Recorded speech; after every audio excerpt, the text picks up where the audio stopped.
name is Sol Rashidi. I'm a former Chief Data Officer, Chief Analytics Officer, Chief Data and Analytics Officer, and Chief Data AI Officer.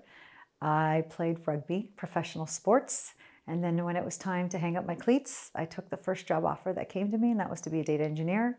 And then over the past 23 years, I've worked my way up from a data engineer to an MDM expert to taking on a team lead role and then a middle management role. And then I became a partner at IBM and Ernst & Young.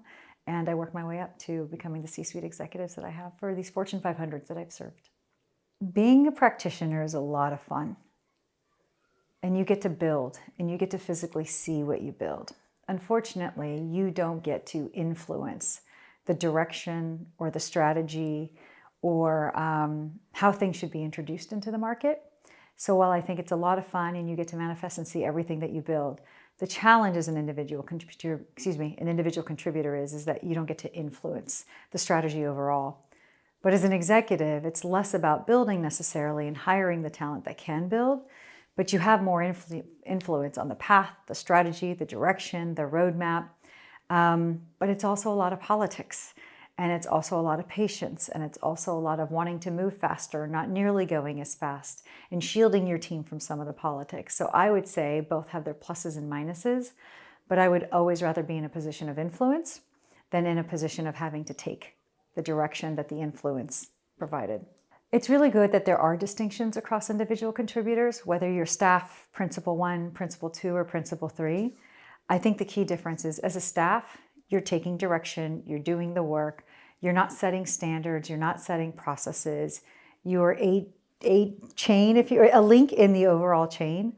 But as you move up to principal 1 or principal 2 or principal 3, the responsibilities around managing people, coaching people, teaching people, putting standards in place, setting best practices, you become that buffer between the staff and your team lead or your executive.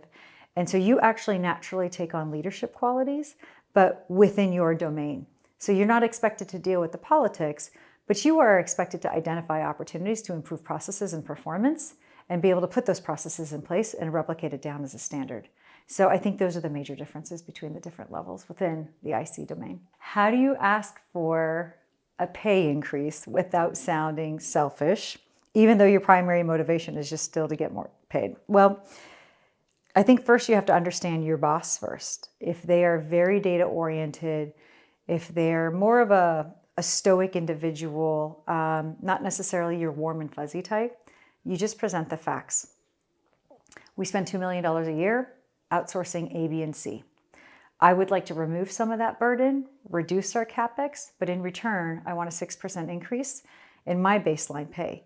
You actually save 30%, I gain 4%, and I think it's a win-win, and I'd be a lot happier doing this work. So it's almost like you have to give the financial justification of, here's how much we spend. I think it's a waste and we don't have to spend that. I'm willing to take on some of that work for this pay increase. You'll benefit financially, and I'll benefit not only financially, but also from a career development growth. And so you make it a very transactional conversation. If, however, your team lead is more about the human connection and isn't necessarily as technical as you, then you got to connect it to a story. And you ask for a pay by not asking for a pay.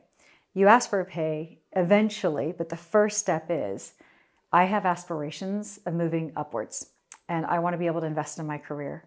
And I want you to be able to invest in my career. And so I'm asking for a stretch assignment or a stretch goal so that I can do something bigger and above where I'm at right now, because I want to be next in line for a promotion. And these are my aspirations, and here's what I can promise, and here's what I'd like to deliver. So then it becomes more about career development, career framework, the fact that you're willing to take on more so that you're first in line for promotion. That resonates better with the leader that has more of the soft skills versus the technical skills. And then if your leader happens to have more of the technical skills, less of the soft skills, then it's a financial calculation of, here's how much this costs. I can reduce some of that burden. You can lower your TCO, total cost of ownership, by X%. And I get to take on some of that burden in exchange for 5%. And then that way you appease both audiences. So there's a way to package it up gracefully without sounding selfish. You know, I've never been to Jay on the Beach before, and I'm a first-time speaker here. One, the location is wonderful. Two, there's a lot of brilliant individuals that have been invited to not only speak about their craft, but also sharing and exchanging ideas. A lot of great technical minds that are just coming from all over the world, which is, I think, fantastic. It's not a Spanish conference. It is an international conference. It happens to be located in Malaga, Spain, which is wonderful.